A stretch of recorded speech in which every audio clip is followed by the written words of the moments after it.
my name is Tess Swinlock. I'm a software engineer at Google. Here's a question. How does a picture, text message, or email get sent from one place to another? It isn't magic. It's the internet, a tangible physical system that was made to move information.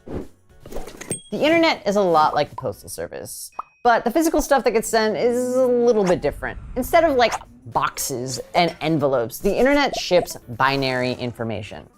Information is made of bits. A bit can be described as any pair of opposites, on or off, yes or no. We typically use a 1 meaning on or a 0 meaning off. Because a bit has two possible states, we call it binary code. 8 bits strung together makes 1 byte. 1,000 bytes all together is a kilobyte. 1,000 kilobytes is a megabyte. A song is typically encoded using about 3 to 4 megabytes. It doesn't matter if it's a picture, a video, or a song, everything on the internet is represented and sent around as bits. These are the atoms of information. But it's not like we're physically sending ones and zeros from one place to another, one person to another. So what is the physical stuff that actually gets sent over the wires and the airwaves? Well, let's look at a small example here of how humans can physically communicate to send a single bit of information from one place to another. So say that we could turn on a light for a 1 or off for a 0, or use beeps or similar sort of things of like Morse code. These methods work, but they're really slow, error-prone, and totally dependent upon humans. What we really need is a machine. So throughout history, we've built many systems that can actually send this binary information through different types of physical mediums. Today, we physically send bits by electricity, light, and radio waves. To send a bit via electricity, imagine that you have 2 light bulbs connected by a copper wire.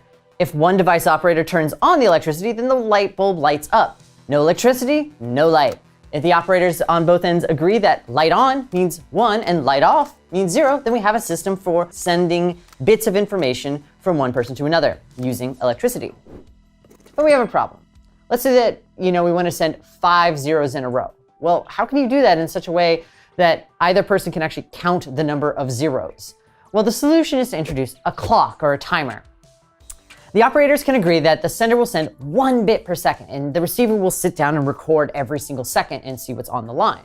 To send 5 zeros in a row, you just turn off the light. Wait 5 seconds, the person on the other end of the line will write down all 5 seconds, say 0, 0, 0, and for ones, do the opposite, turn on the light. Obviously, we'd like to send things a little bit faster than 1 bit per second, so we need to increase our bandwidth, the maximum transmission capacity of a device. Bandwidth is measured by bit rate, which is the number of bits that we can actually send over a given period of time, usually measured in seconds. A different measure of speed is the latency, or the amount of time it takes for 1 bit to travel from one place to another, from the source to the requesting device. In our human analogy, 1 bit per second was pretty fast, but kind of hard for a human to keep up with. So let's say that you want to actually download a 3 megabyte song in like 3 seconds. At 8 million bits per megabyte, that means a bit rate of about 8 million bits per second.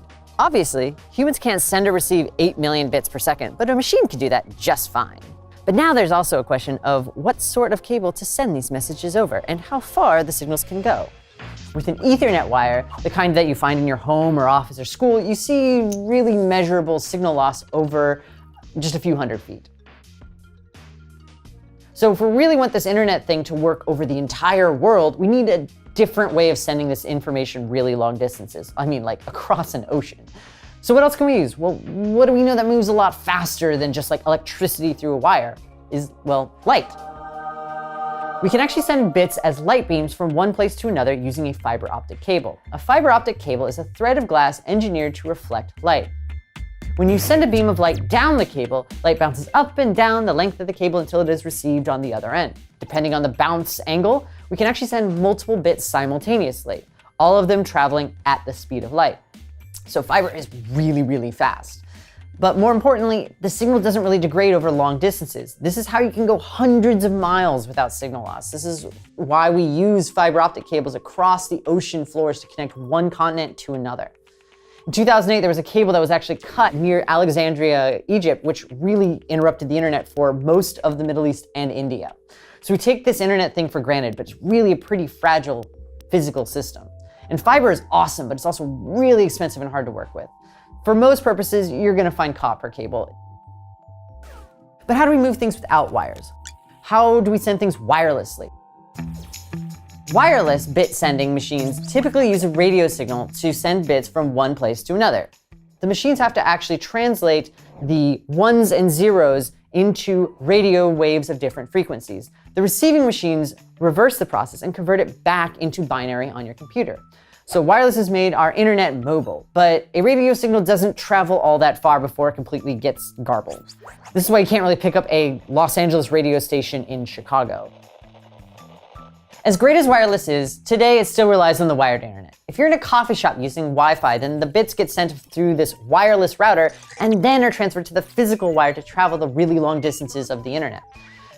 The physical method for sending bits may change in the future, whether it's lasers sent between satellites or radio waves from balloons or drones, but the underlying binary representation of information and the protocols for sending that information and receiving that information have pretty much stayed the same.